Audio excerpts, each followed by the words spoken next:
Bismillahirrahmanirrahim. Assalamualaikum warahmatullahi wabarakatuh. Alhamdulillahi ala ihsani wa syukru lahu ala taufiqihi wa amtinani wa asyhadu an la ilaha illallah wahdahu la syarika lahu ta'ziman li sya'nihi wa asyhadu anna Muhammadan abduhu wa rasuluhu da'ila ridwani. Allahumma salli alaihi wa ala alihi wa ashabihi wa ikhwani. Para hadirin jemaah umrah yang dirahmati oleh Allah Subhanahu wa taala. Alhamdulillah pada malam hari ini Allah Subhanahu wa taala kembali memberikan kita kesempatan untuk bisa duduk bersama dalam rangka untuk mempelajari hadis-hadis Rasulullah sallallahu alaihi wasallam. Dan insyaallah pada malam hari ini kita akan membahas 3 hadis yang dicantumkan dalam kitab Al-Arba'in An-Nawawiyah, yaitu hadis nomor 21, hadis nomor 22 dan hadis nomor 23 insyaallah taala.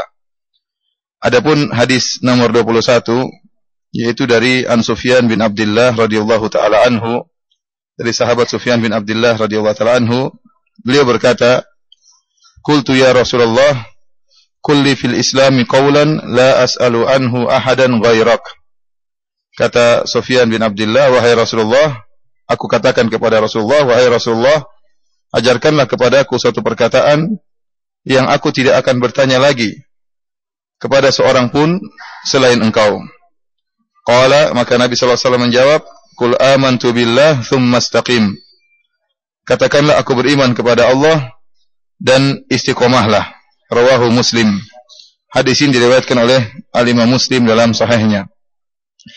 Para hadirin yang dirahmati oleh Allah Subhanahu wa taala, hadis ini hadis yang agung yang menjelaskan tentang bagaimana semangatnya para sahabat untuk bisa menjalankan Islam dengan baik dan agar mereka bisa mendapatkan keridhaan Allah Subhanahu wa taala.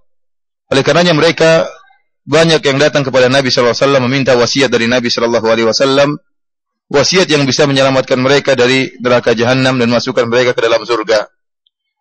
Di antaranya Sufyan bin Abdullah radhiyallahu taala anhu, beliau berkata kepada Rasulullah, "Ya Rasulullah, kulli fil Islam qawlan." Ajarkanlah kepada aku suatu perkataan, la as'alu anhu ahadan ghairak, yang aku tidak akan bertanya lagi kepada selain engkau, yaitu perkataan yang ringkas namun bermanfaat yang bisa menyelamatkan dia dari azab neraka jahanam dan masukkan ke dalam surga. Maka apa jawaban Nabi sallallahu alaihi wasallam? Qul amantu billah, katakanlah aku beriman kepada Allah, tsumma istaqim, kemudian istiqomahlah. Para hadirin rahmati oleh Allah Subhanahu wa taala, dalam riwayat yang lain kata Nabi sallallahu alaihi wasallam, "Qul rabbi Allah tsumma istaqim." Katakanlah Rabbku adalah Allah, kemudian istiqomahlah. Yang kata para ulama seperti Ibnu Rajab Al-Hambali, sabda Nabi sallallahu alaihi wasallam atau jawaban Nabi sallallahu alaihi wasallam, "Qul amantu billah," aku beriman kepada Allah, kemudian istiqomahlah. Atau dalam riwayat yang lain, "Qul rabbi Allah," katakanlah Rabbku adalah Allah, kemudian istiqomahlah. Ini sama dengan firman Allah Subhanahu wa taala, ya. Innal ladzina qalu rabbuna Allahu tsumma istaqamu tatanazzalu alaihimul malaikatu alla takhafu wa la tahzanu wa abshiru bil jannati allati kuntum tu'adun. Sungguhnya orang-orang yang berkata, Rabb kami adalah Allah, kemudian mereka istiqamah, maka akan turun kepada mereka para malaikat yang beri kabar gembira kepada mereka, alla takhafu wa la tahzanu, janganlah kalian khawatir dan janganlah kalian bersedih, dan gembiralah kalian dengan surga yang telah Allah janjikan kepada kalian. Sama juga seperti firman Allah Subhanahu wa taala, "Innal ladzina qalu rabbuna Allah tsumma istaqamu fala khaufun 'alaihim wa la hum yahzanun, ulaika ashabul jannati khalidina fiha jazaa'an bima kanu ya'malun." Sungguhnya orang-orang yang mengatakan Rabb kami adalah Allah, kemudian mereka istiqamah. Mereka mengatakan Rabb kami adalah Allah, kemudian mereka istiqamah, maka tidak ada kekhawatiran kepada mereka dan tidak ada kesedihan bagi mereka. Mereka itulah penghuni surga, kata Allah Subhanahu wa taala, khalidina fiha, kekal dalam surga selama-lamanya, sebagai balasan akan amal soleh yang mereka lakukan. Oleh karenanya hadis ini menjelaskan pentingnya seorang mengatakan amantu billah, aku beriman kepada Allah, kemudian dia harus istiqomah dengan keimanannya tersebut. Dan iman, ya kita tahu menurut akidah Ahlussunnah wal Jamaah, mencakup seluruh amalan soleh, baik yang zahir maupun yang batin. Dan tidak cukup seorang mengatakan dia beriman, yang paling utama adalah istiqomah. Ini yang paling berat. Bagaimana seorang bisa beristiqomah di atas imannya? Barang siapa yang diberi istiqomah di zaman yang terjadi banyak kerusakan, ya, kebanyakan orang terjerumus dalam tenggelam dalam dunia, banyak orang terjerumus dalam kemaksiatan, kemudian dia bisa istiqomah, maka ini nikmat yang sangat luar biasa. Oleh karenanya Allah Subhanahu wa taala memerintahkan nabinya untuk istiqamah. Fastaqim kama umirt wa man taba ma'aka wa la tatghaw. Kata Allah Subhanahu wa taala, wahai Muhammad, fastaqim kama umirt. Istiqomahlah engkau sebagaimana engkau diperintahkan. Demikian juga orang-orang yang bersama engkau. Perintah ini mencakup Nabi sallallahu alaihi wasallam dan para sahabat dan juga orang-orang beriman kepada Nabi sallallahu alaihi wasallam. Wa la tatghaw, dan jangan melampaui batas. Luruslah di atas jalan yang telah digariskan oleh Allah Subhanahu wa taala. Ya, jangan melampaui batas. Ya, istiqamah adalah berjalan sesuai dengan yang dikehendaki oleh Allah Subhanahu wa taala.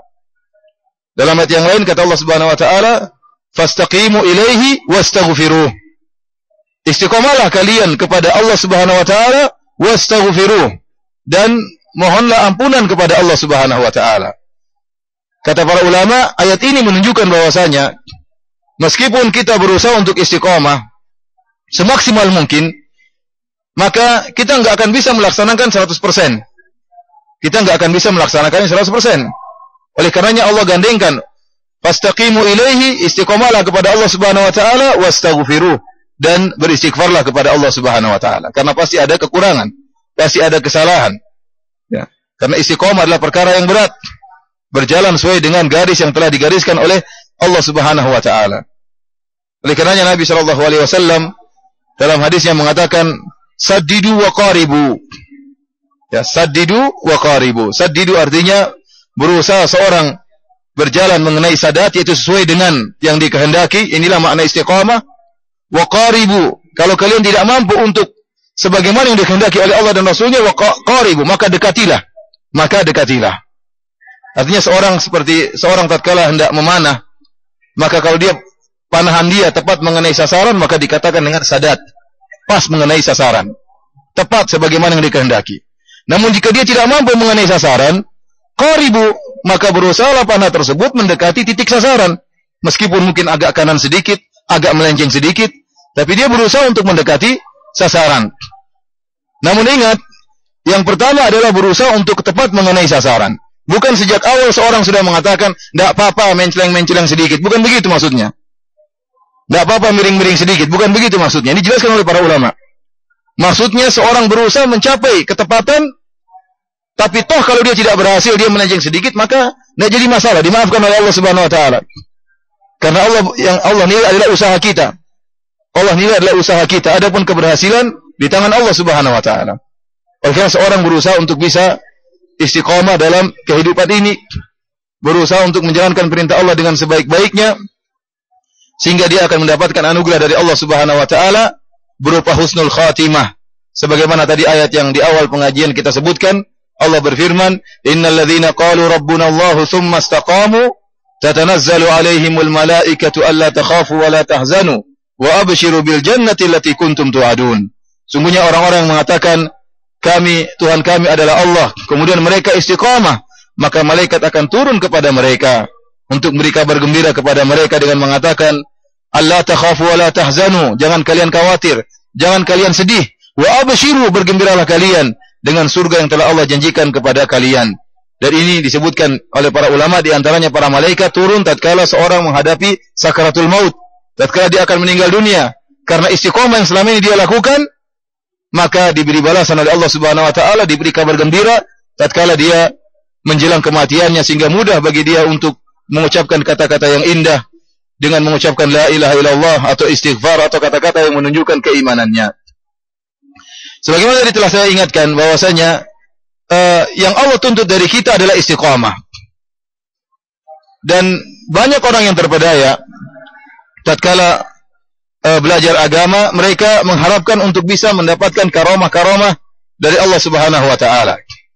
Sehingga bahkan sebagian orang belajar agama untuk bisa sakti, supaya bisa kebal senapan, atau bisa kebal senjata, pedang dan lainnya, atau bisa terbang, atau bisa menghilang, atau bisa berubah menjadi ayam, atau bisa berubah menjadi hewan. Ya.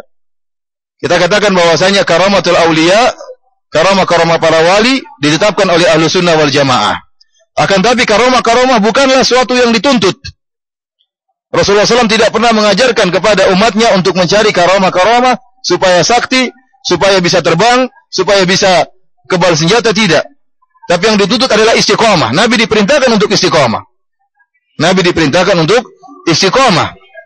Adapun karamah Allah berikan kepada hamba-hambanya yang membutuhkan karamah-karamah tersebut. Dan para ulama telah menjelaskannya, di antara Syekhul Islam Ibnu Taimiyah, bahwasanya karamah banyak bentuknya. Karamah bukan hanya sekedar kesaktian. Di antara karamah yang paling tinggi adalah istiqamah. Seorang yang istiqamah di zaman yang banyak terjadi kemaksiatan, di zaman banyak orang tenggelam dalam dunia, maka dia telah mendapatkan karamah yang luar biasa. Orang-orang sibuk dengan dunia, lupa dengan akhirat, sementara dia sempatkan waktu untuk salat 5 waktu berjamaah. Dia sisihkan waktu untuk bisa ikut pengajian, dia sisihkan waktu untuk bisa baca Al-Quran. Dia ditumbuhkan pandangannya oleh Allah Subhanahu wa taala, mudah bagi dia untuk menundukkan pandangannya. Ini karamah yang luar biasa. Ini karamah yang luar biasa. Oleh karenanya jangan dibayangkan oleh kita karamah hanyalah kesaktian. Oleh karenanya para ulama sepakat bahwasanya Abu Bakar radhiyallahu taala anhu lebih afdal daripada Umar bin Khattab radhiyallahu taala anhu. Abu Bakar radhiyallahu anhu lebih afdal daripada Umar bin Khattab radhiyallahu taala anhu. Bagaimana tidak? Abu Bakar adalah sahabat Nabi sallallahu alaihi wasallam yang paling dekat. Bahkan Nabi mengatakan, "Lau kuntu muttakhidan khalilan, lattakhadhtu Abu Bakr khalila." Kalau saya boleh mengambil kekasih selain Allah, maka saya akan menjadikan Abu Bakar sebagai kekasihku. Tapi tidak boleh. Nabi hanyalah kekasih Allah Subhanahu wa taala. Oleh karenanya Nabi SAW mengatakan Abu Bakar fil jannah, Abu Bakar di surga. Ya. Kemudian baru Nabi mengatakan Umar fil jannah, Umar di surga. Sepakat para kaum muslimin bahwasanya Abu Bakar lebih afdal daripada Umar. Akan tapi kalau ditinjau dari karamah kesaktian, maka Umar bin Khattab lebih sakti daripada Abu Bakar. Kalau dilihat daripada kesaktian. Umar bin Khattab radhiyallahu ta'ala anhu, kata Nabi SAW, "Inna Allah wada'a al-haq ala lisani Umar." Sungguhnya Allah meletakkan kebenaran pada lisannya Umar. Oleh karenanya Umar punya ide beberapa kali disetujui oleh Allah Subhanahu wa taala. Umar juga ditakuti oleh syaitan. Kata Nabi sallallahu alaihi wasallam, "Ma laqiyaka syaitan salikan fajjan illa salaka fajjan ghayra fajjik." Wahai Umar, sungguhnya syaitan tidak melihat engkau menempuh satu jalan kecuali syaitan akan mencari jalan yang lain. Umar ditakuti oleh syaitan. Kemudian dalam suatu riwayat, tatkala Umar mengirim pasukannya berperang dipimpin oleh seorang yang bernama Sariyah, maka tatkala itu Umar sedang berkhutbah, tiba-tiba Umar diperingatkan oleh Allah Subhanahu wa taala tentang kondisi pasukan tersebut, bahwasanya pasukan tersebut dalam keadaan terdesak. Maka Umar berkata, "Ya Sariyatul Jabal, ya Sariyatul Jabal, wahai Sariyah, bawalah pasukanmu ke arah gunung." Maka suara itu didengar oleh mereka, padahal jarak perjalanan sebulan jarak perjalanan. Didengar suara Umar bin Khattab. Ini karamah yang luar biasa. Karamah yang luar biasa. Sementara karamah seperti ini tidak diriwayatkan dari Abu Bakar radhiyallahu ta'ala anhu. Akan tapi para ulama sepakat, kaum muslimin sepakat, Abu Bakar lebih afdal daripada Umar. Kenapa Abu Bakar memiliki karamah yang lain? Karamah dalam ibadah, karamah dalam berinfak, karamah dalam... Oleh karena jangan terbayangkan karamahnya sekedar apa? Kesaktian, karamah dalam ilmu. Allah berikan karamah dalam bentuk, dan ini yang dicari oleh Allah. Fastaqim, Allah perintahkan kepada Nabi istiqamah. Itu yang dituntut. Bukan seorang bisa terbang dan yang lainnya. Oleh karenanya bisa jadi Allah Subhanahu wa taala memberikan karamah kepada orang yang imannya lebih rendah karena dia butuh untuk dikuatkan imannya. Sementara orang yang imannya tinggi tidak diberi karamah. Oleh karena lihat bagaimana para sahabat terbunuh. Lebih banyak karamah yang muncul pada tabi'in daripada para sahabat. Lebih banyak karamah yang muncul pada para tabi'in daripada para sahabat. Kenapa? Mereka butuh untuk dikuatkan imannya. Sementara para sahabat tidak perlu. Mereka memang ingin mencari mati syahid. Dan mereka melihat bagaimana mukjizat Nabi SAW. Iman mereka sudah setinggi langit. Oleh karenanya, kalau ada seorang sudah rajin puasa, rajin salat, kemudian rajin baca Quran, gak bisa terbang juga, jangan sedih. Saya sudah kok gak bisa terbang, sampai sekarang gak bisa terbang. Karena memang Allah tidak pernah menuntut seorang untuk bisa terbang. Dan sering saya sampaikan, kalau terbang adalah ukuran keimanan, maka Superman berada di surga Firdaus yang paling tinggi. Ya, dia paling tinggi terbangnya. Oleh karena para hadirin rahmati Allah Subhanahu wa taala, yang dituntut oleh Allah adalah istiqamah. Jangan terpedaya dengan karamah. Karamah ada. Kita tetapkan karamah, Ahlussunnah meyakini ada karamah. Akan tapi sekarang banyak orang yang mencari karamah dengan cara yang salah. Dengan cara yang tidak disyariatkan. Karamah itu tidak bisa dicari. Ingat, karamah tidak bisa dicari. Allah berikan dengan tiba-tiba. Tidak ada orang belajar karomah. Karomah bukan ilmu baku, tidak ada. Sahabat belajar, tahu-tahu ada sahabat diberikan cahaya oleh Allah Subhanahu wa taala. Tahu-tahu Sa'ad bin Abi Waqqas bisa berjalan dengan kudanya di atas air seperti jadi tanah. Ini tidak pernah dipelajari dan tidak pernah diajarkan oleh Nabi. Tiba-tiba Allah berikan. Kalau ada karomah ilmu baku dipelajari, yakinlah itu dari syaitan, bukan dari Allah Subhanahu wa taala. Oleh karenanya kalau kita bicara misalnya kesaktian macam-macam, orang yang tukang mabuk juga bisa sakti. Orang yang suka minum bir juga bisa sakti. Sementara orang lagi baca Quran kena pedang luka. Wah, ini gimana ini? Nah, kita katakan bukan Allah tidak pernah menuntut kita untuk bisa terbang, untuk bisa kebal, tapi yang dituntut oleh Allah bagaimana kita istiqomah. Oleh karenanya barang siapa yang bisa istiqomah, barang siapa yang bisa menundukkan pandangannya di Jakarta di zaman seperti ini, maka itu karomah yang luar biasa. Itu karomah dari Allah Subhanahu wa taala.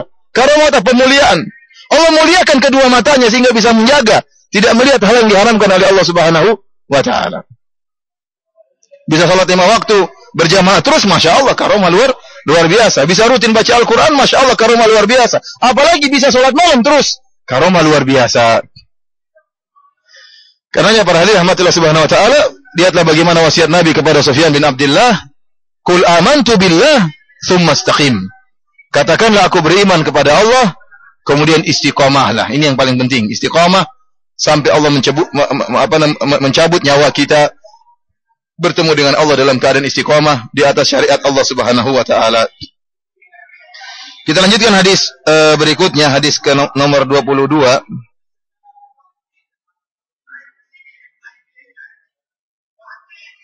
An Jabir bin Abdullah radhiyallahu ta'ala anhuma, dari sahabat Jabir bin Abdullah radhiyallahu ta'ala anhuma, anna rajulan sa'ala Rasulullah sallallahu alaihi wasallam. Ada seorang bertanya kepada Nabi sallallahu alaihi wasallam. Faqala, kemudian dia berkata, "Ara'aita idza shallaitul maktubat wa sumtu Ramadan wa ahlaltul halal wa haramtul haram, a'adkhulul jannah?" Kata dia, "Wahai Rasulullah, bagaimana menurutmu kalau saya salat 5 waktu, terus saya puasa bulan Ramadan, kemudian saya halalkan yang halal dan saya haramkan yang haram, a'adkhulul jannah? Saya masuk surga ya Rasulullah?" Kata Rasulullah SAW, "Na'am, kau masuk surga." Rawahu Muslim, diriwayatkan oleh Al-Imam Muslim. Ini hadis, kalau bisa dikatakan adalah hadis yang mengajarkan atau yang menggambarkan tentang roja, ya, tentang harapan. Bahwasanya orang yang melaksanakan salat 5 waktu, kemudian berpuasa di bulan Ramadan, kemudian menghalalkan apa yang dihalalkan, kemudian mengharamkan apa yang diharamkan, tidak salat malam, tidak puasa sunnah, tidak sedekah yang sunnah-sunnah tidak dia kerjakan, dia tetap masuk surga. Dia tetap masuk surga. Bagaimana lagi dengan orang yang kemudian melaksanakan yang wajib, kemudian dia pun beribadah yang sunnah-sunnah, ya, mendekatkan diri kepada Allah, maka lebih utama untuk meraih surga yang lebih tinggi. Hadis ini diriwayatkan oleh Imam Muslim. Dalam riwayat yang lain, orang ini berkata, ya, "Ara'aita idza shallaitul maktubah?" Wahai Rasulullah, bagaimana menurut kalau saya salat 5 waktu? Wa sumtu Ramadan, kemudian saya berpuasa di bulan Ramadan. Wa ahlaltul halal, dan aku halalkan yang halal. Wa haramtul haram, dan aku haramkan yang haram. Wa lam azid ala dzalika syai'an, dan saya tidak tambah sama sekali. Cuma itu saja yang saya kerjakan, saya tidak tambah lagi. Tidak ada amalan puasa sunnah, tidak ada puasa Arafah, tidak ada puasa Asyura, tidak ada. Tidak ada salat rawatib, tidak ada salat duha, tidak ada salat lail. Ini aja Rasulullah. Walam azid ala dzalika syai'an. Ini kalimat syai'an di sini nakirah. Ya, memberikan faedah keumuman. Aku sama sekali tidak menambah apapun dalam hal ini. A'adkhulul jannah? Apakah saya masuk surga? Kata Nabi, "Na'am, kau masuk surga." Para hadirin rahmati Allah Subhanahu wa taala, seperti saya katakan tadi, ini hadis yang beri harapan yang besar kepada kaum muslimin, menjelaskan tentang luasnya rahmat Allah Subhanahu wa taala. Sebelumnya akan kita bahas makna dari kalimat-kalimat dalam hadis ini. Di antaranya kalimat wa halaltul halal. Ahlaltul halal atau halaltul halal, aku menghalalkan yang halal, wa haramtul haram, dan aku mengharamkan yang haram. Apa maksudnya? Ada dua penafsiran di kalangan para ulama di sini. Yang dimaksud dengan menghalalkan yang halal dan mengharamkan yang haram, artinya aku beribadah cuma 5 waktu dan salat dan puasa bulan Ramadan, dan yang halal aku kerjakan, yang haram enggak. Yang halal aku kerjakan, yang haram aku jauhi. Ini juga persyaratan yang cukup berat ya. Yang halal aku kerjakan dan yang haram aku jauhi. Ini tafsiran yang pertama. Tafsiran yang kedua, ahlaltul halal, aku halalkan yang halal, artinya aku meyakini apa yang dihalalkan oleh Allah itu halal. Wa haramtul haram, dan aku meyakini apa yang diharamkan oleh Allah itu haram, maka aku yakini keharamannya. Artinya aku tidak merubah hukum Allah Subhanahu wa taala. Ini tafsiran yang kedua. Kenapa? Karena ada orang-orang yang mereka mengharamkan apa yang dihalalkan oleh Allah dan mereka menghalalkan apa yang diharamkan oleh Allah Subhanahu wa taala. Sebagaimana orang-orang musyrikin, sebagaimana ahlul kitab, sebagaimana orang-orang kafir. Allah Subhanahu wa taala contohnya menegur kaum mukminin agar tidak mengharamkan apa yang dihalalkan oleh Allah Subhanahu wa taala. Allah mengatakan, "Ya ayyuhalladzina amanu la tuharrimu thayyibati ma ahallallahu lakum wa la ta'tadu." Wahai orang-orang yang beriman, janganlah kalian mengharamkan apa yang Allah halalkan dari kebaikan-kebaikan yang Allah halalkan kepada kalian. Janganlah kalian melampaui batas. Kata para ulama, di antara tafsiran ayat ini ada sebagian kaum yang mereka tidak mau memakan perkara-perkara yang halal dalam rangka untuk zuhud kepada Allah Subhanahu wa taala. Sehingga mereka mengatakan ini haram bagi kami meskipun halal bagi kalian. Kenapa? Karena ini menghilangkan zuhud, maka dilarang oleh Allah Subhanahu wa taala. Ya, kalau kalian tidak mau makan silakan, tapi jangan sampai ada keyakinan ini haram bagi kami karena bisa menghilangkan apa? Kezuhudan misalnya. Atau dia mengharamkan, benar-benar mengharamkan ini makanan halal tapi diharamkan oleh dia. Ini tidak diperbolehkan, yang halal tetap halal, yang haram tetap haram. Maka tidak boleh seorang ya mengharamkan sesuatu yang telah dihalalkan oleh Allah Subhanahu wa taala. Qul man harama zinatallahi allati akhraja li ibadihi. Katakanlah siapakah yang ya mengharamkan perhiasan yang Allah keluarkan bagi hamba-hambanya. Telah kita sampaikan kemarin tentang kisah Ibnu Abbas radhiyallahu ta'ala anhuma tatkala berdialog dengan orang-orang Khawarij. Orang-orang Khawarij, orang-orang yang terkenal rajin beribadah, sampai wajah mereka pucat karena sering berpuasa dan salat malam. Sampai Nabi SAW mengatakan, tahkiruna salatakum ma'a salatihim. Wahai para sahabat, kalian akan merasa minder kalau membandingkan salat kalian dengan salat mereka. Wa saumakum ma'a siyamihim. Kalau kalian akan merasa minder kalau kalian membandingkan antara puasa kalian dengan puasa mereka. Pakaian mereka dengan pakaian yang lusuh. Maka Ibnu Abbas datang sengaja menemui mereka dengan pakaian yang indah. Maka mereka protes. Kok pakai pakaian yang indah? Maka dia bacakan firman Allah. Qul man harrama zinatallahi allati akhraja li ibadi wa thayyibati minar rizq. Katakanlah siapa yang berani mengharamkan perhiasan yang Allah keluarkan bagi hamba-hambanya. Nabi terkadang pakai pakaian yang indah, terkadang pakai pakaian yang lusuh. Ya, oleh karenanya seorang jangan melampaui batas, wala ta'tadu kata Allah, jangan kalian melampaui batas. Karena saking khusyuknya, karena saking takwanya, akhirnya banyak mengharamkan banyak perkara. Ini enggak boleh, itu enggak boleh, padahal boleh. Hati-hati, tidak boleh kita mengharamkan apa yang dihalalkan. Sebaliknya tidak boleh juga kita menghalalkan apa yang diharamkan. Karena ingin bebas artinya banyak perkara yang haram kita bilang halal, ini halal, ini halal. Ini juga tidak boleh. Ini juga tidak boleh. Allah Subhanahu wa taala menegur orang-orang musyrikin yang mereka mengharamkan atau mereka menghalalkan bulan-bulan haram untuk berperang. Innaman nasi'u ziyadatun fil kufr. Yudallu bihi alladhina kafaru yuhillunahu 'aman wa yuharrimunahu 'aman fa yuhillu liwati uiddata ma harrama Allah fa yuhillu ma harrama Allah. Ya, Allah mengatakan sungguhnya orang-orang kafir yang mereka yuhillunahu 'aman wa yuharrimunahu 'aman, mereka ingin berperang, dan kita tahu orang-orang jahiliyah dahulu mereka mengagungkan 4 bulan yang disebut dengan Asyurul Hurum. Minha arba'atun hurum, kata Allah Subhanahu wa taala. Bahwasanya ada 12 bulan, dan di antara 12 bulan tersebut ada 4 bulan yang disebut dengan bulan haram, bulan terhormat. Tidak boleh berperang pada bulan tersebut, yaitu bulan Dzulqa'dah, Dzulhijjah, Muharram dan Rajab. Ini 4 bulan haram. Tidak boleh berperang di bulan-bulan tersebut. Namun orang-orang musyrikin, karena mereka butuh untuk berperang, ini kesempatan untuk berperang, maka mereka melanggar. Mereka berperang pada bulan-bulan yang haram tersebut. Maka pada satu tahun mereka halalkan bulan-bulan tersebut, mereka tetap berperang, pada tahun yang lain mereka kembali lagi mengharamkan. Ini Allah tegur. ziyadatun fil kufur. Kata Allah, ini merupakan tambahan kekufuran. Maka seorang ya tidak boleh menghalalkan yang haram dan juga tidak boleh mengharamkan yang halal.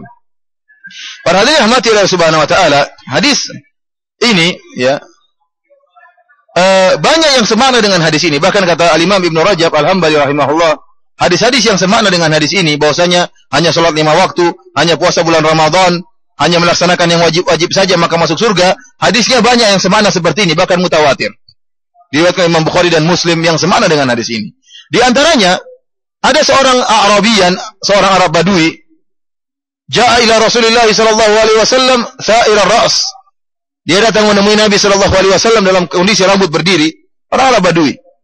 Kemudian dia berkata, "Ya Rasulullah, wahai Rasulullah, akhbirni bima faradallah alayya minas salat." Wahai Rasulullah, kabarkanlah kepadaku tentang apa yang Allah wajibkan kepadaku tentang salat. Apa sih salat yang wajib? Kata Nabi sallallahu alaihi wasallam, "As-salawatul khams illa an tatawwa'a syai'an." Yang wajib cuma salat 5 waktu kecuali kalau kau ingin melaksanakan yang sunnah. Dia bertanya lagi, "Akhbirni bima faradallahu alayya minas siyam."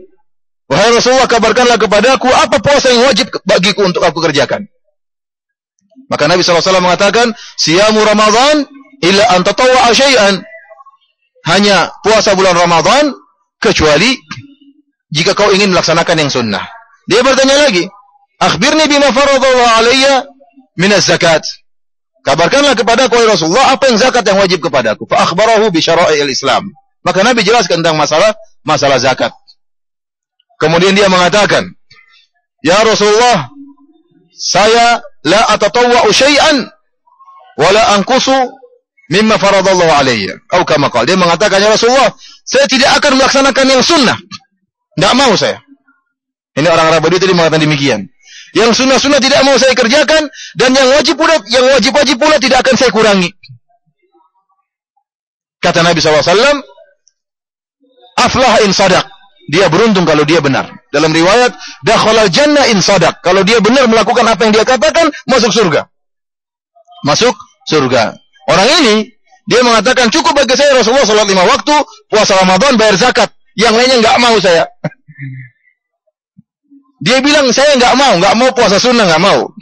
Salat sunnah tidak mau. Sedekah sunnah enggak mau. Cuma yang zakat aja yang mau." Kata Rasulullah SAW, dakhalal jannah in sadaq. Kalau dia benar melaksanakan apa yang dia katakan, maka dia masuk surga. Dari sini para hadirin rahmati Allah Subhanahu wa taala. Allah Subhanahu wa taala membagi umat ini yang masuk surga menjadi 3 golongan. Dalam surat Fatir Allah Subhanahu wa taala berfirman, "Tsumma awrasnal kitaba alladziina istafaina min ibadina. Faminhum zalimun li nafsihi, wa minhum muqtasidun, wa minhum sabiqun bil khairati bi idznillah. Jannatu adni yadkhulunaha yuhallawna fiha min asawira min dhahabi wa lu'lu'a wa libasuhum fiha harir." Kata Allah Subhanahu wa taala, kemudian kami wariskan Alkitab yaitu Al-Qur'an kepada orang-orang yang akan melaksanakan Al-Qur'an tersebut. Alladzina istafaina min ibadina, dari hamba-hamba kami yang kami pilih. Al-Qur'an diwariskan oleh Allah kepada hamba-hamba Allah yang Allah pilih, ya, untuk melaksanakan Al-Quran tersebut. Allah bagi 3 hamba-hamba yang Allah pilih tersebut. Faminhum zalimun li nafsi. Di antara hamba-hamba Allah ada yang zalimun li nafsi. Wa minhum muqtasid, dan ada yang pertama menzalimi dirinya, yang kedua muqtasid yaitu yang tengah-tengah, yang ketiga sabiqun bil khairati bi idznillah, yang senantiasa berusaha melakukan kebaikan dengan izin Allah Subhanahu wa taala. Kata para ulama seperti kata Ibnu Katsir dan yang lainnya, ya, mengatakan biiznillah, dan yang ketiga adalah orang-orang yang melakukan berlomba-lomba melakukan kebaikan biiznillah dengan izin Allah agar mereka tidak ujub, agar mereka sadar bahwasanya mereka mampu untuk berlomba-lomba melakukan kebaikan karena izin Allah Subhanahu wa taala. 3 golongan ini semuanya masuk surga. Oleh karenanya Allah berfirman setelah itu, "Jannatu adni yadkhulunaha." Surga Adan yang mereka semuanya masuk. Di sini Allah menggunakan yadkhulunaha, fi'il yang menunjukkan kata kerja jamak. Semuanya 3 golongan tersebut masuk surga. Sampai-sampai Syekh Muhammad Al-Amin Syinqiti rahimahullah menyatakan wawu di sini wawul jamaah. Hendaknya ditulis dengan tinta emas atau semakna kalam seperti ini. Kenapa? Karena ayat ini menunjukkan 3 kelompok ini semuanya masuk surga. Kalau sabiqun bil khairat, yang berlomba-lomba melakukan kebaikan, jelas masuk surga, tidak kita ragukan. Dia tidak hanya melaksanakan yang wajib, yang sunah-sunah pun dia kerjakan. Sebagaimana sabda firman Allah Subhanahu wa taala dalam hadis qudsi, "Wa la yazalu 'abdi yataqarrabu ilayya binawafil hatta uhibbah." Senantiasa hambaku mendekatkan dirinya kepadaku dengan perkara-perkara yang sunnah hatta uhibbah, sampai aku cintai dia. Ini sabiqun bil khairat, jelas masuk surga. Yang kedua muqtasid, juga jelas masuk surga. Muqtasid apa? Hanya mencukupkan dengan yang wajib-wajib saja. Yang sunnah-sunnah terkadang aja dikerjakan, yang makruh-makruh terkadang dilanggar. Tapi dia sudah konsisten, saya kerjakan yang wajib-wajib saja. Ini pun masuk surga. Yang beri kabar gembira kepada kita tentang golongan yang pertama, zalimun li nafsi. Orang-orang yang menzalimi dirinya, ternyata juga dimasukkan surga oleh Allah Subhanahu wa taala. Siapa orang-orang yang zalimun li nafsi ini? Kewajiban-kewajiban ada yang ketinggalan. Yang haram-haram ada yang dia kerjakan. Ini 3 kelompok manusia. Yang pertama, sabiqun bil khairat, melakukan segala kebajikan, meninggalkan segala keharaman, melakukan yang sunnah-sunnah, dan meninggalkan yang makruh-makruh. Mengerjakan yang sunnah, meninggalkan yang makruh-makruh. Yang kedua, muqtasid, yang tengah-tengah, hanya melaksanakan yang kewajiban-kewajiban saja, dan meninggalkan yang haram-haram saja. Terkadang ada sunnahnya, terkadang melakukan yang makruh. Yang paling rendah adalah zalimul li nafsi, orang yang menzalimi dirinya, yaitu apa? Kewajibannya tidak sempurna, keharamannya ada yang dia lakukan, namun dia berusaha untuk mendekat kepada Allah. Cuma demikianlah kondisinya. Ternyata orang ini masuk surga juga. Khalatu amalan sayyi'an akhawatu amalan salihan wa akhara sayyi'an. Dia mencampurkan antara amalan yang baik dengan amalan yang buruk. Ada khilaf di antara para ulama. Ada yang mengatakan zalimul li nafsi adalah orang kafir maksudnya. Tapi dibantah oleh Ibnu Jarir At-Tabari, dibantah oleh Al-Hafidz Ibnu Katsir rahimahullah, bahwasanya zahir ayat menunjukkan zalimul li nafsi termasuk orang-orang yang Allah pilih. Karena Allah mengatakan, "Tsumma awrasnal kitaba alladzina istafaina min ibadina faminhum."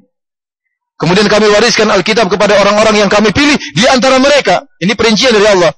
Zalimul li nafsi, yang menzalimi dirinya. Oleh karenanya Nabi SAW mengatakan, "Syafaati li ahlil kabair min ummati." Syafaatku bagi pelaku dosa besar dari umatku. Ini ayat yang memberikan pengharapan kepada kita. Yang penting kita berusaha mendekatkan diri kepada Allah Subhanahu wa taala. Kalau seorang terjerumus dalam kemaksiatan, segera bertobat. Kalau seorang meninggalkan kewajiban, segera memperbaiki diri, Dan semoga kita semua dimasukkan oleh Allah ke dalam surganya. Amin ya rabbal alamin. Oleh karena saya katakan tadi bahwasanya hadis ini termasuk hadis yang memberikan pengharapan. Orang yang hanya melaksanakan yang wajib-wajib saja sudah dijamin masuk surga. Bagaimana lagi orang yang sempatkan diri sholat malam, yang sempatkan diri kemudian bersedekah, yang sempatkan diri kemudian untuk baca Al-Quran dan ibadah-ibadah sunnah-sunnah yang lain, puasa sunnah, sholat-sholat sunnah yang lain, tentu lebih mudah lagi bagi dia untuk masuk surga dengan syarat dia tidak ujub. Oleh karenanya Allah mengatakan, "Sabiqum bil khairati biiznillah." Mereka adalah orang-orang yang berlomba-lomba dalam kebaikan dengan izin Allah. Artinya kalau Allah tidak izinkan, mereka tidak bakalan rajin untuk beribadah. Hadis yang terakhir, hadis ke-23, yang akan kita bahas pada malam hari ini. Hadis yang cukup panjang dari Abu Malik Al-Asy'ari radhiyallahu taala anhu. Beliau berkata, qala Rasulullah sallallahu alaihi wasallam, Rasulullah sallallahu alaihi wasallam bersabda, "At-tuhuru syatrul iman." Bersuci merupakan setengah keimanan. Walhamdulillahi tamla'ul mizan. Dan kalimat alhamdulillah akan memenuhi timbangan. Itu pada hari kiamat kelak. Wa subhanallah walhamdulillah tamla'ani atau tamla'u ma bainas samawati wal ard. Dan kalimat subhanallah dan alhamdulillah akan memenuhi apa yang ada di antara langit dan di bumi. Artinya ganjarannya besar sampai memenuhi langit dan bumi. Wassalatu nurun. Dan salat adalah cahaya. Wassadaqatu burhanun. Dan sedekah adalah bukti. Wassabru dhiya'un. Dan kesabaran adalah sinar. Wal Qur'anu hujjatun lak au alaik. dan Al-Quran akan membelamu atau akan melawanmu pada hari kiamat kelak. Kullu nasi yaghdu. Setiap manusia, seluruh manusia keluar dari rumah mereka di pagi hari. Faba'i'un nafsahu, maka ada di antara mereka yang menjual, maka mereka menjual diri mereka. Famu'tikuha, mereka bebaskan diri mereka dari neraka Jahannam. Au mubikuha, atau mereka menjerumuskan diri mereka dalam neraka Jahannam. Hadis ini diriwayatkan oleh Imam Muslim. Para hadirin rahmati Allah Subhanahu wa taala, hadis ini adalah hadis yang mulia yang menjelaskan tentang keutamaan beberapa amalan saleh. Di antaranya Nabi SAW bersabda, "At-tuhuru syatrul iman." Bahwasanya bersuci merupakan setengah dari keimanan. At-tuhur beda dengan at-tahur. Kalau dengan dhamma, at-tuhur artinya fi'ilnya, bersuci. Tapi kalau at-tahur pakai fathah, artinya air yang digunakan untuk bersuci. Sama dengan al-wudu, al-wudu wudunya. Tapi kalau al-wudu pakai fathah, di fathahnya huruf waw, al-wudu artinya air yang digunakan untuk berwudu. Seperti as-sahur. As-sahur adalah makanannya. As-suhur adalah pekerjaan bersahur. Ini dalam bahasa Arab dibedakan antara dhamma dan fathah. Oleh karenanya bahasa Arab adalah bahasa yang sangat indah. Kalau salah harokat, salah makna. Salah harokat, salah makna. Salah huruf, salah makna. Makanya tidak boleh sembarang orang untuk menjadi imam. Kalau yang paling bagus yang mengerti bahasa Arab, yang mengerti tajwid. Karena kalau salah baca bisa salah artinya. Ya.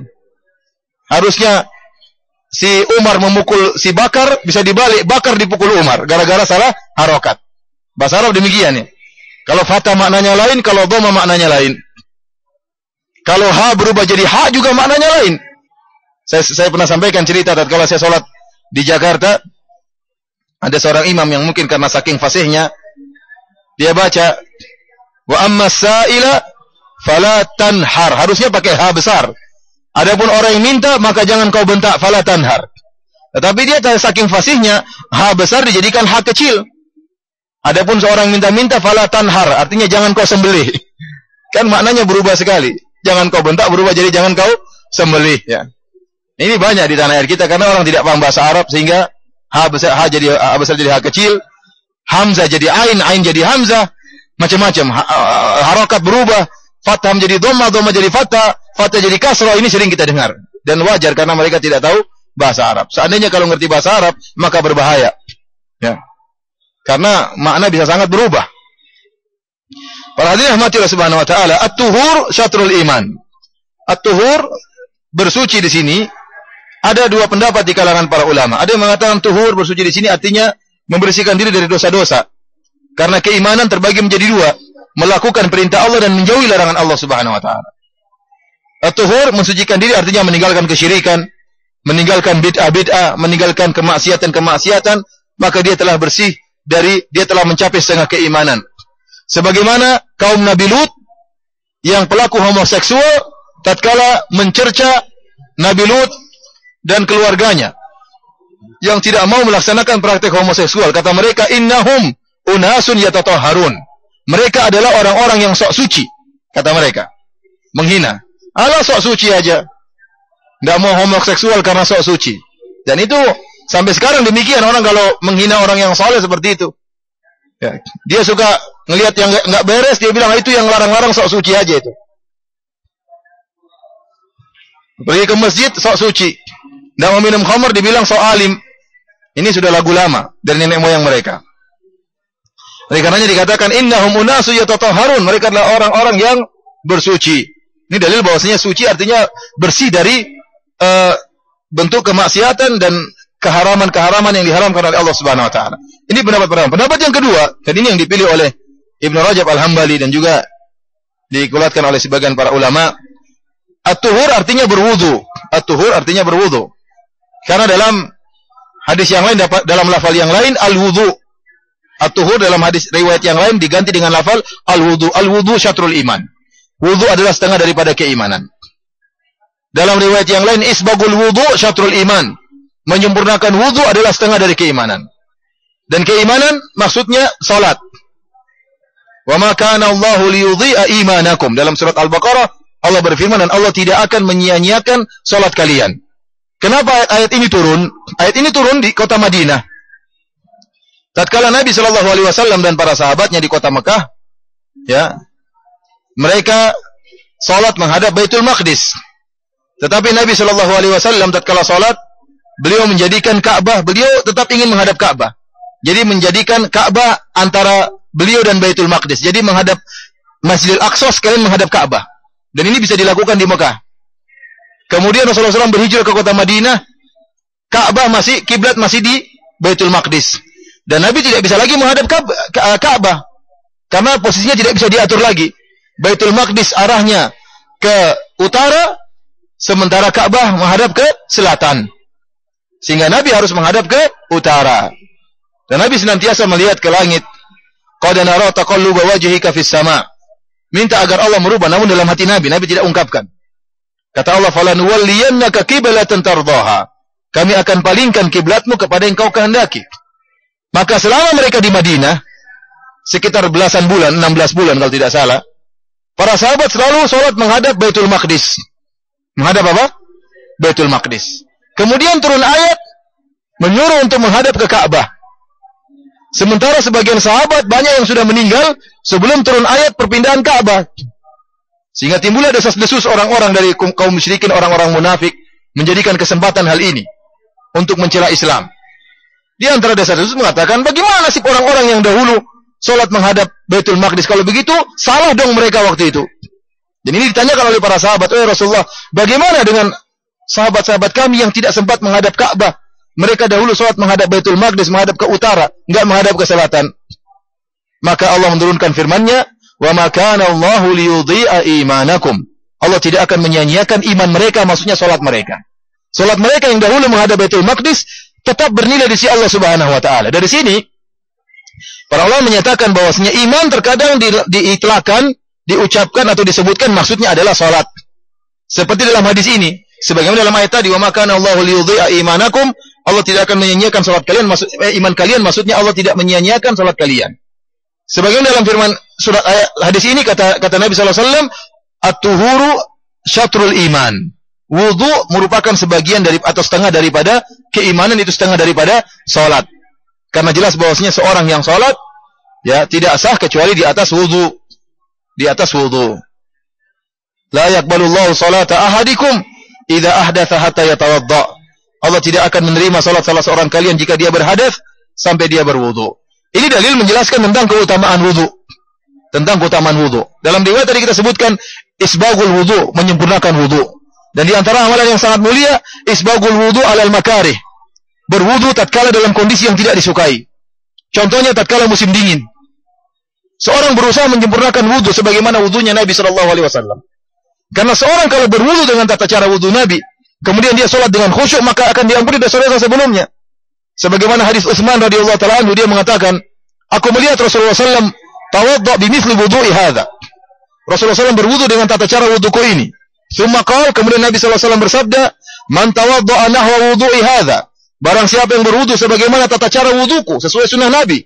Tsumma shalla raka'ataini, kemudian dia salat 2 rakaat. La yuhadditsu fihi ma nafsahu. Dia tidak mengajak berbicara dirinya dengan pembicaraan dunia. Ghufira lahu ma taqaddama min dzambi. Maka akan diampuni dosa-dosanya yang telah lalu. Ini keutamaan berwudu sesuai dengan sunnah Nabi. Dan saya ingatkan, mazhab Syafi'iyah sebagaimana kita baca dalam buku mereka, bahwasanya seorang berwudu cukup diusapkan sekali sudah cukup. Bahkan sebagian ulama Syafi'iyah mengatakan ambil air tetes begini sudah cukup. Begini cukup, atau bahkan ada air di jari, begini aja kena kepala sudah cukup. Ini bicara tentang sahnya. Tapi jangan lupa, ulama Syafi'iyah dan seluruh ulama 4 mazhab sepakat bahwasanya yang lebih afdal adalah sesuai dengan sunnah Nabi. Yaitu dengan begini caranya. Ini disebutkan dalam buku-buku Syafi'iyah. Sunnah wudu adalah begini caranya. Adapun yang mencukupkan sahnya cuma begini sudah sah. Namun banyak masyarakat kita yang tidak tahu sunnahnya. Sehingga kalau ada yang menjalankan sunnah diingkari, kok wudunya aneh.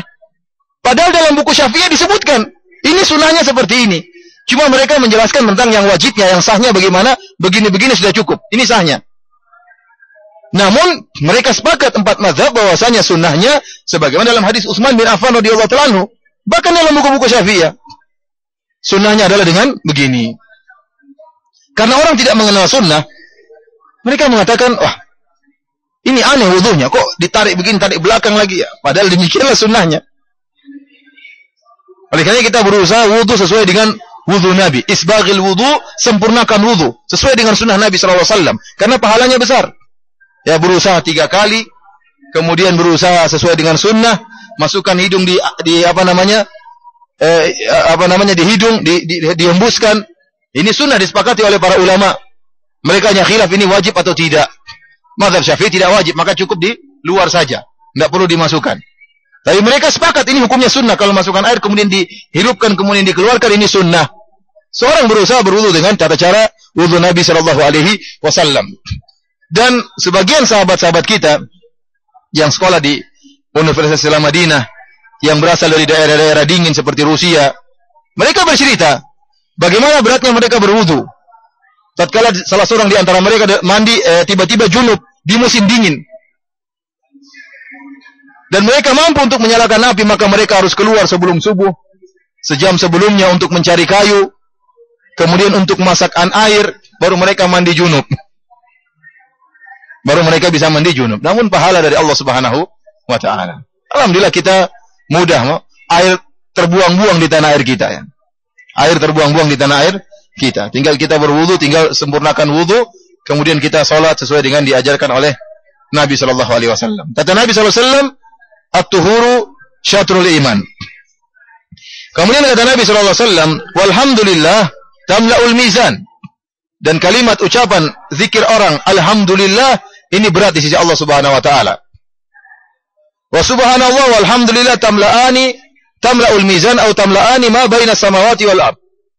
Dan sungguhnya kalimat alhamdulillah dan subhanallah akan memenuhi antara langit dan bumi. Ini menunjukkan zikir dengan subhanallah dan alhamdulillah ini pahalanya besar bagi orang yang meresapi makna zikir tersebut.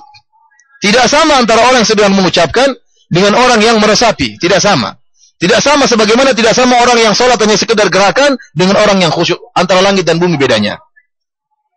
Oleh karenanya bisa jadi 2 orang sholat dalam satu saf yang sama, tetapi pahalanya berbeda antara langit dan bumi. Yang satunya khusyuknya luar biasa, yang satunya gerakannya sama tapi pikirannya kemana-mana. Sama dengan orang yang berzikir. Tidak sama. Orang yang mengatakan subhanallah, alhamdulillah dengan penuh perasapan. Dia mengucapkan alhamdulillah. Dia bersyukur kepada Allah Subhanahu Wa Taala. Dia memuji Allah Subhanahu Wa Taala. Beda dengan orang yang mengatakan ya alhamdulillah lah, beda. Beda orang mengatakan alhamdulillah dengan gimana kondisimu? Ya alhamdulillah lah. Seakan-akan ya enggak apa-apa lah. Ini lain. Lain yang orang mengatakan alhamdulillah dengan pujian dari hati yang dalam. Beda pahalanya, tidak sama. Apakah Allah samakan? Tidak akan sama. Sebagaimana seorang sholat yang khusyuk dengan tidak khusyuk tidak akan sama.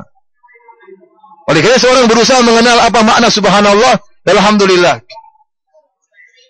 Dan tatkala zikir 2 ini digabungkan, maka zikir menjadi zikir yang sangat luar biasa.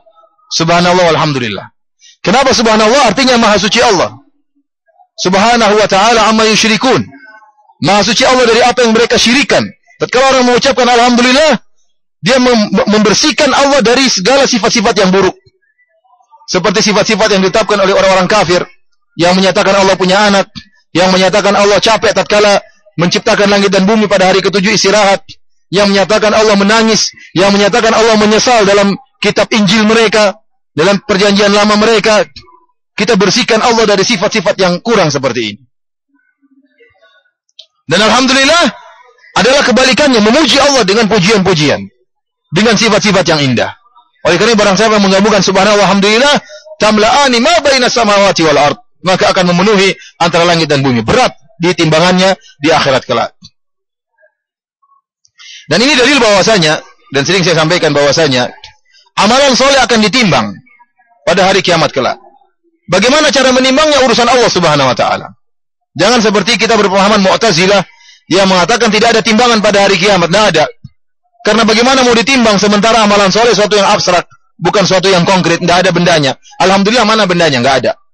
Gimana cara nimbangnya? Kita bilang urusan Allah Subhanahu wa taala cara timbangnya. Dan Allah mampu untuk merubah benda-benda tersebut atau amalan-amalan tersebut menjadi suatu yang konkret. Sebagaimana dalam dalil-dalil yang lain. Contohnya Al-Baqarah dan Ali Imran akan datang dalam bentuk dua awan atau dua kumpulan burung. Contohnya di kuburan, orang yang dikubur kalau dia beramal soleh di dunia, akan datang amal solehnya dalam bentuk seorang yang tampan, yang wajahnya indah untuk dilihat. Tapi kalau orang bermaksiat di dunia, maka di kuburannya akan datang amalannya dalam bentuk orang yang sangat buruk rupanya. Oleh karena Allah mampu untuk merubah suatu yang konkret, dirubah menjadi apa? Suatu yang abstrak dirubah menjadi suatu yang konkret untuk ditimbang. Ini urusan Allah Subhanahu wa taala. Yang jelas kita beriman di akhirat kelak ada timbangan yang menimbang amalan soleh. Kemudian kata Nabi SAW, as-salatu nur. Salat adalah cahaya. Salat adalah cahaya. Sebagian dalam satu hadis kata Nabi SAW, wa man hafadha 'alaiha, barang siapa yang menjaga salat 5 waktu, kanat lahu nuran wa burhanan wa najatan yaumal qiyamah. Maka salat tersebut akan menjadi cahaya baginya, menjadi bukti baginya dan keselamatan baginya pada hari kiamat kelak. Akan jadi cahaya baginya.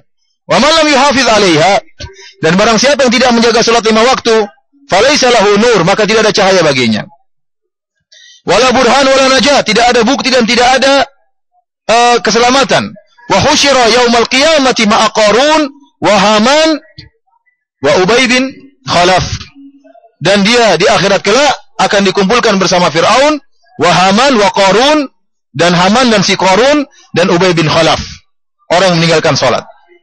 Kata para ulama, barang siapa yang meninggalkan salat karena sibuk dengan kerajaannya, maka dia akan dikumpulkan dengan Fir'aun yang tidak mau salat karena sombong dengan kerajaannya.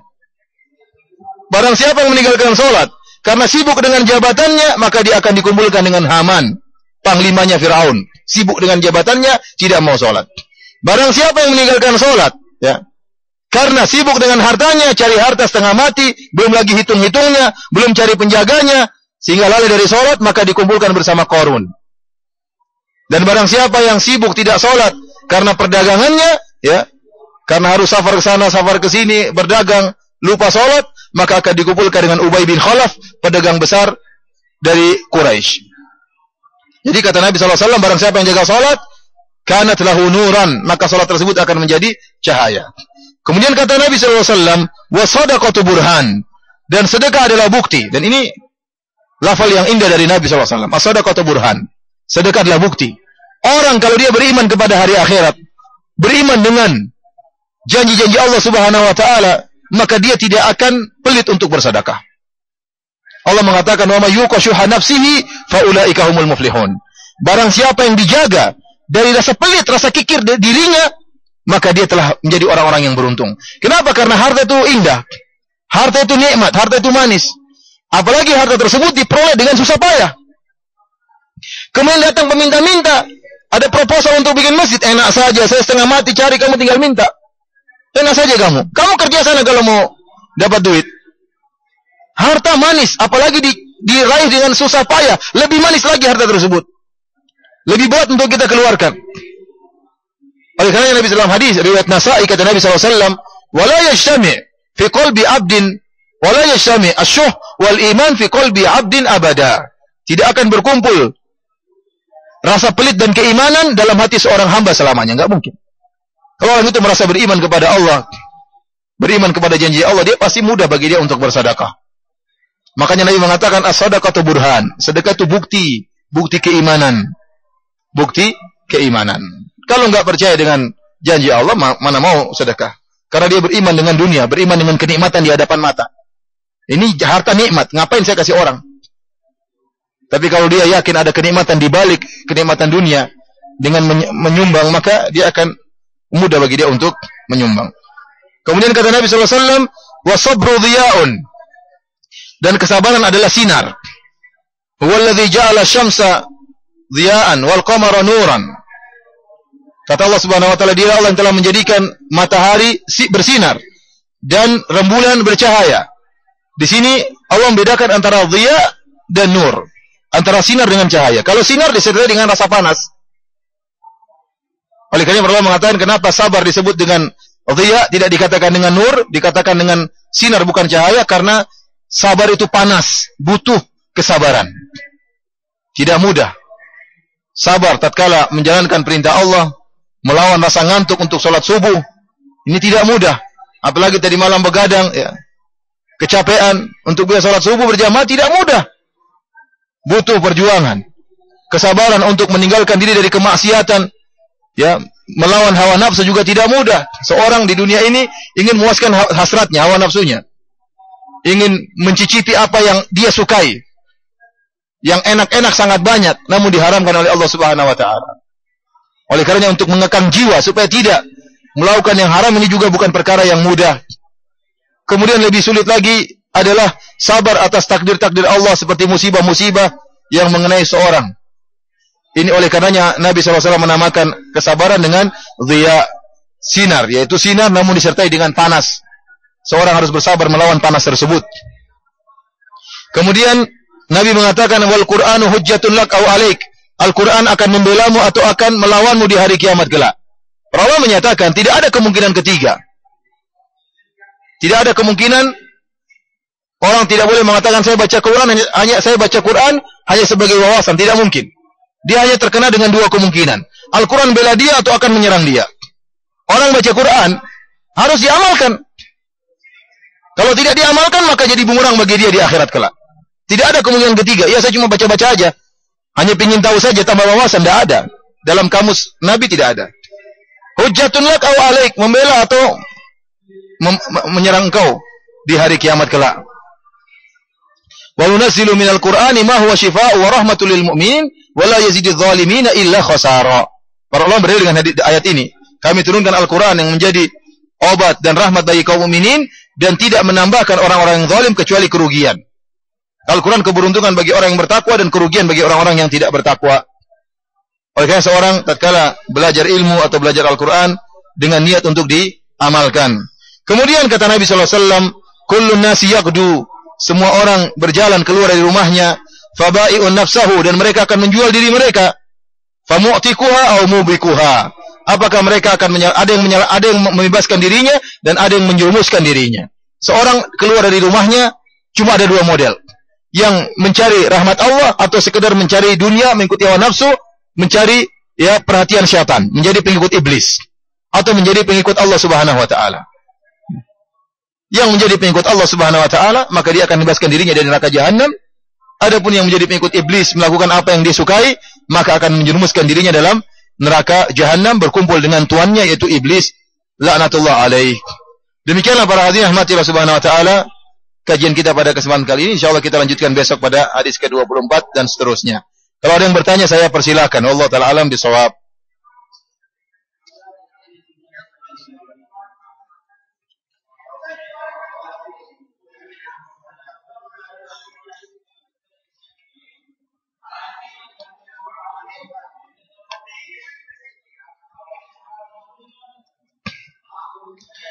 Bagaimana cara melakukan salat yang terbaik ketika safar umrah?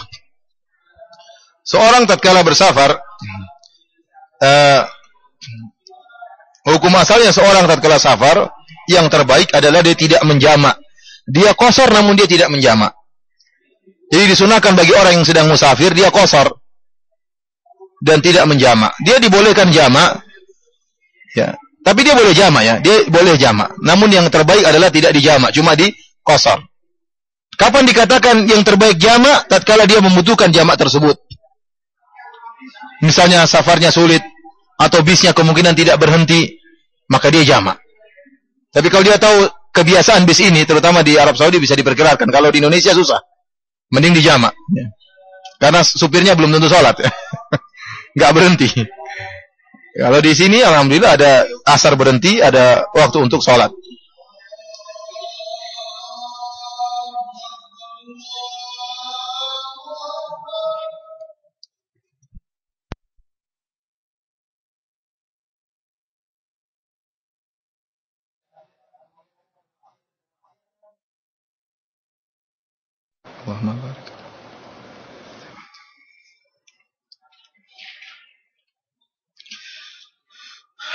Jadi saya jelaskan bahwasanya seorang tatkala bersafar maka dia berusaha untuk qashar dan tidak dijamak, dan orang yang qashar lebih afdal dari qashar dan tidak dijamak, dan orang yang qashar lebih afdal daripada jika dia salat sempurna.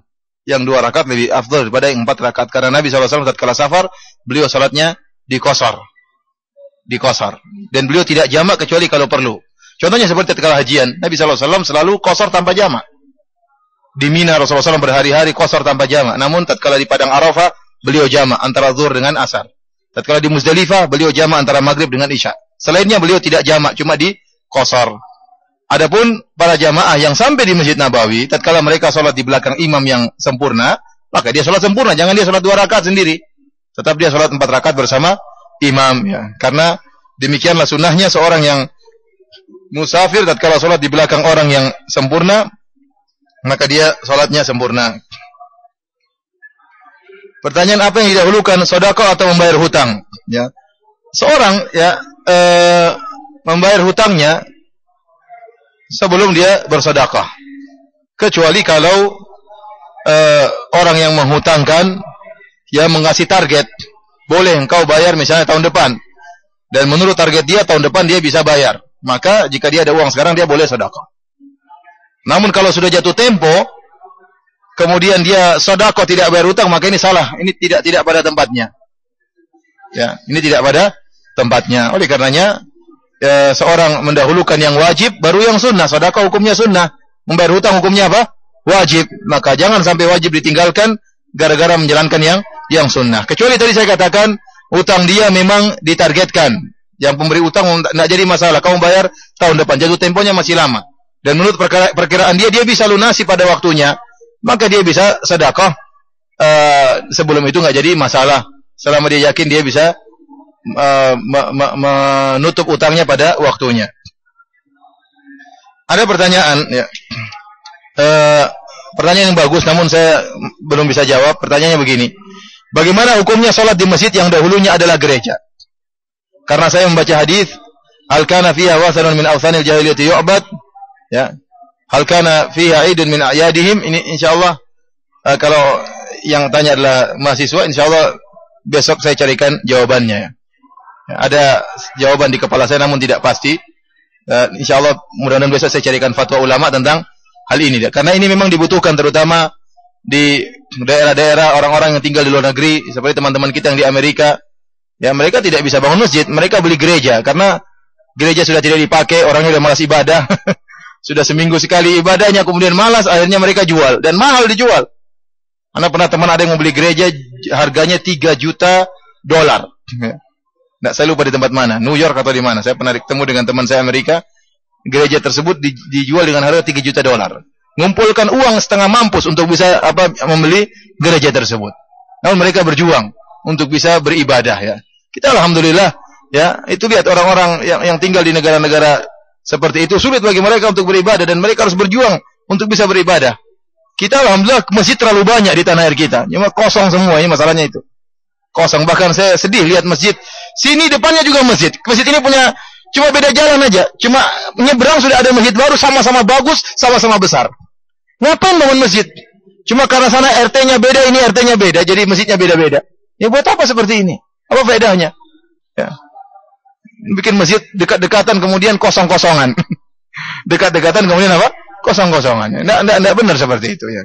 Masjid dimakmurkan, dibangun untuk digunakan untuk beribadah kepada Allah Subhanahu wa taala, ya. 5 waktu dipenuhi. Bukan cuma acara-acara bid'ah saja yang dipenuhi masjid tersebut. Ada lagi yang bertanya?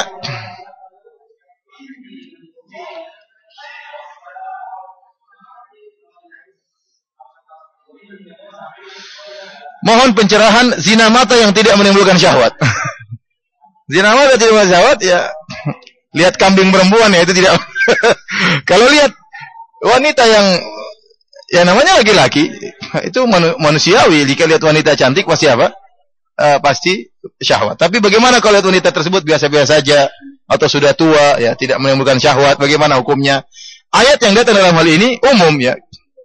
Ya, demikian juga hadis-hadis yang datang dengan melarang melihat wanita, ya, umum. Oleh karenanya para ulama menyebutkan, dan ini mazhab Syafi'iyah, ya, Imam Nawawi dan yang lain menyebutkan beda antara laki-laki melihat wanita dan beda antara wanita melihat apa? Laki-laki. Kalau laki-laki dilarang melihat wanita, ya. Oleh karenanya ulama Syafi'iyah menyatakan wajah adalah aurat. Banyak dalam buku-buku Syafi'iyah. Kalau kita berbicara tentang mazhab Syafi'iyah. Kita berusaha ya. Kalau kita mengatakan tidak mungkin lihat wajah wanita, mustahil. Di Jakarta mustahil.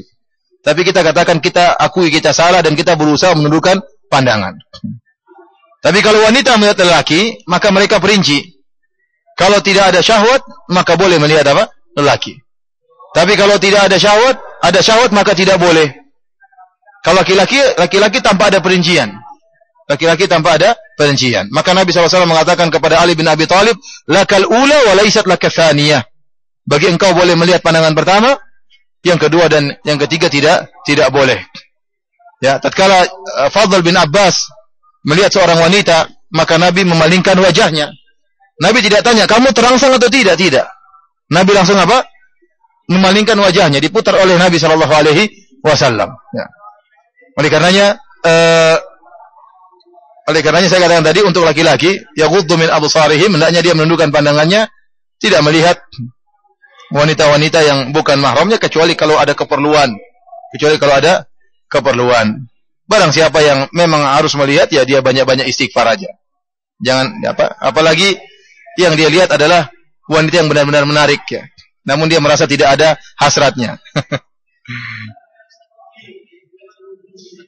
Kalau profesinya dokter maka itu ada kebutuhan, enggak jadi masalah. Ya dokter, bahkan lebih dari wajah juga boleh.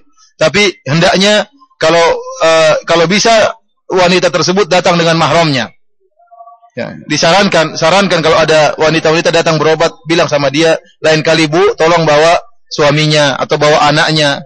Ya, karena kita ingin syariat, kita ingin bekerja diridhoi oleh Allah Subhanahu wa taala. Kita ingin harta kita diridhoi oleh Allah Subhanahu wa taala. Maka kita yang dikte wanita tersebut. Kali ini kita obati dia tanpa ada mahram misalnya. Lain kali kita bilang, Bu, tolong bawa mahram, lebih baik ya. Karena saya mau kasih taujih, saya mau kasih pengarahan sama bapak atau sama anak. Kalau ibu khawatir lupa, ya kita caranya bagaimana supaya dia bisa membawa mahramnya di kemudian hari tatkala berobat. Demikian saja, wallahu ta'ala bishawab, apa yang kita sampaikan. Besok insyaallah kita lanjutkan lagi. Wabillahi taufik. Assalamualaikum warahmatullahi wabarakatuh.